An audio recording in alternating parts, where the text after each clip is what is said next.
હેતલ, તું હજી તૈયાર નથી થઈ? ઝડપથી તૈયાર થા ને, રેનકોટ પહેર.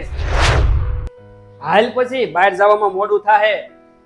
મારે નથી આવું, તમે જે આવો જાઓ. લે વળી, કેમ? પાછું શું થયું તને? બહાર તો જોવો કેટલો બધો વરસાદ છે. આવા વરસાદનું મારે નથી આવું. વરસાદ આવે કે ન આવે, બહાર જવું હોય ને તો બધું સહન કરવું પડે. રેનકોટ પહેરી લ્યો, હાલો.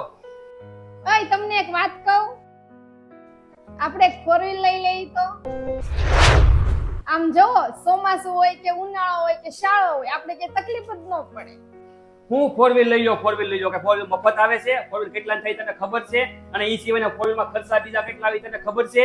અને એટલા બધા પૈસા મારી પાસે છે ય નહીં. એ દુનિયામાં કઈ બધા રોકડેથી ન લેતા હોય.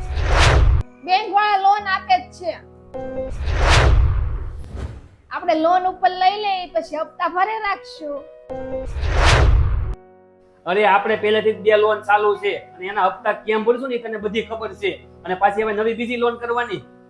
એ બધા કેવા ફોર વ્હીલ માં ફરવા માંડ્યા, કોણ જાણે આપણો વારો ક્યારે આવશે. એ મને બધી ખબર છે. ઓલા પાડોશીએ નવી ગાડી લીધી ને, તેદુને તને કઈ હક નથી થાતું. એ તમારે જે સમજ હોય ને સમજો. ફોર વ્હીલ તો લેવી જ જોઈએ, તો જ હું તમારી હારે આવે, નકર જાયજો એકલા. બીજા જે લઈ આપણે લેવું જ પડે. બીજાની અને આપણી કેપેસિટી જોવી જોઈએ જરાક. એ તમારે જે સમજવું હોય એ ફોર વ્હીલ તો લેવી જ જોઈએ, નકર પછી હું તમારે હારે ક્યાંય નહીં આવું. અને તમારે જ્યાં જાવું હોય ને ત્યાં જાજો એકલા. એ તું હપ્તા નથી ભરતી ને એટલે તને કઈ ખબર ન હોય આપણે કેટલો ખર્ચો લાગે છે. તને કઈ ખબર છે? આપણા છોકરાના સ્કૂલનો ખર્ચો, પછી આપણે આ ઘરનો ખર્ચો, અને આપણી 2 જૂની લોનો ચાલુ છે, અને તારે હજી નવી લોન લેવી છે. ઈ બધું મારે સાંભળવાનું કઈ થાતું નથી. તમે એકવાર ફોર વ્હીલ લઈ લો એટલે બધું થઈ જાય.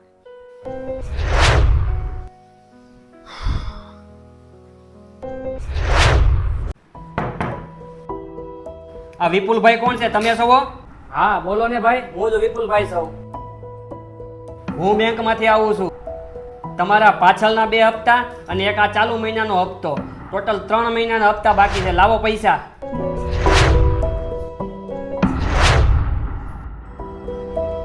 ભાઈ, અત્યારે હું તકલીફમાં છું. મારી પાસે જયારે પૈસા આવશે ને એટલે હું બધાય ભરી દઈ. હું ભરી દે.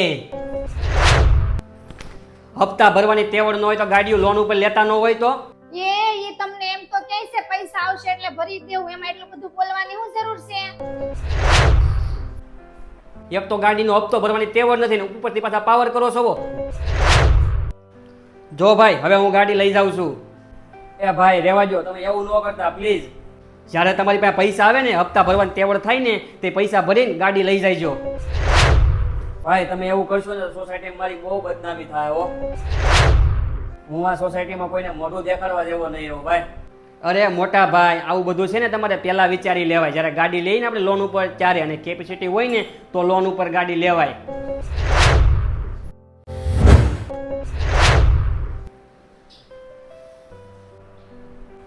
એ વિપુલ, મને માફ કરી દો. મેં જ તમને ગાડી લેવાનું કીધું હતું. એ મારી બહુ મોટી ભૂલ થઈ ગઈ. હવે તને સમજાણું ને. હવે છે ને તું ભવિષ્યમાં યાદ રાખજે કે આપણી જેવી કેપેસિટી ને આપણી જેવી આવક હોય ને એ પ્રમાણે આપણે વસ્તુ લેવાય. એટલે છે ને ભવિષ્યમાં આગળ જતા આવી તકલીફ ન પડે.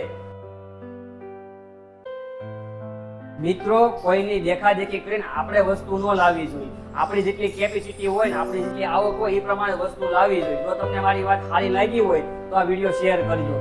કોઈના બંગલા જોઈને ઝૂંપડે આગ ન લગાડાય.